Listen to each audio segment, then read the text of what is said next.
सरकारी नौकरी सीरीज के 10वें एपिसोड में हम एसएससी सीजीएल 2024 के इम्पोर्टेंट प्रीवियस ईयर क्वेश्चंस के बारे में जानेंगे।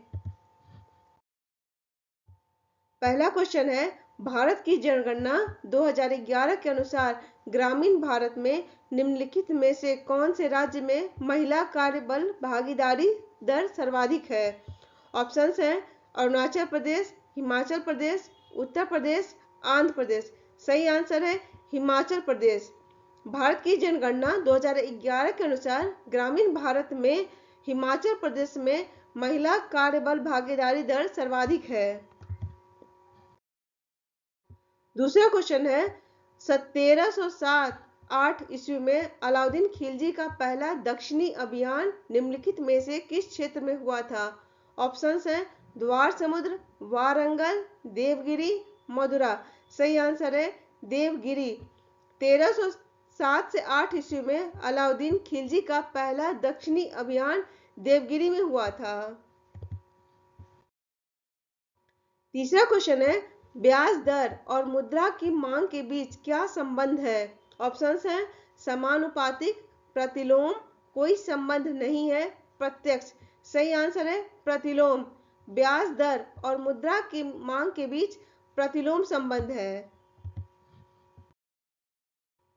चौथा क्वेश्चन है, निम्नलिखित में से कौन सा उत्सव सूर्य देव और उनकी पत्नी उषा को पृथ्वी पर जीवन बनाए रखने और इच्छाएं प्रदान करने के लिए धन्यवाद देने के लिए समर्पित है?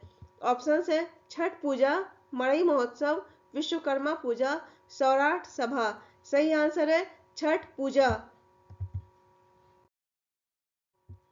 पांचवा क्वेश्चन है, गोविंद जी नृत्यनालय निम्नलिखित में से किस राज्य में स्थित है? ऑप्शंस है मणिपुर, नागालैंड, असम, त्रिपुरा। सही आंसर है मणिपुर। गोविंद जी नृत्यनालय मणिपुर राज्य में स्थित है। छठा क्वेश्चन है, संविधान का कौन सा अनुच्छेद स्पष्ट करता है कि प्रत्येक राज्य की कार्यकारी शक्ति का प्रयोग इस प्रकार किया जाएगा कि संघ की कार्यकारी शक्ति के प्रयोग में बाधा या प्रतिकूल प्रभाव न पड़े और संघ की कार्यकारी शक्ति किसी राज्य को ऐसे निर्देश देने तक विस्तारित होगी जो भारत सरकार को उस उद्देश्य के लिए आवश्यक प्रतीत होता हो? ऑप्शंस हैं अनुच्छेद 257, अनुच्छेद 247, अनुच्छेद 261, अनुच्छेद 123। सही आंसर है अनुच्छेद 257।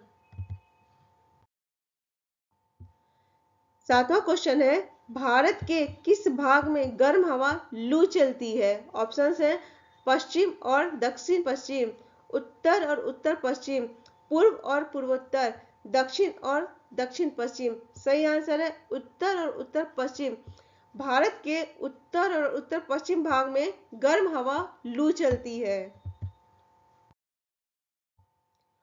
आठवां क्वेश्चन है, निम्नलिखित में से किसे प्रकृति की कार्यात्मक इकाई के रूप में दर्शाया जा सकता है? ऑप्शंस हैं वाहन, मनुष्य, पारिस्थितिकी तंत्र, वनस्पति। सही आंसर है पारिस्थितिकी तंत्र। प्रकृति की कार्यात्मक इकाई पारिस्थितिकी तंत्र है।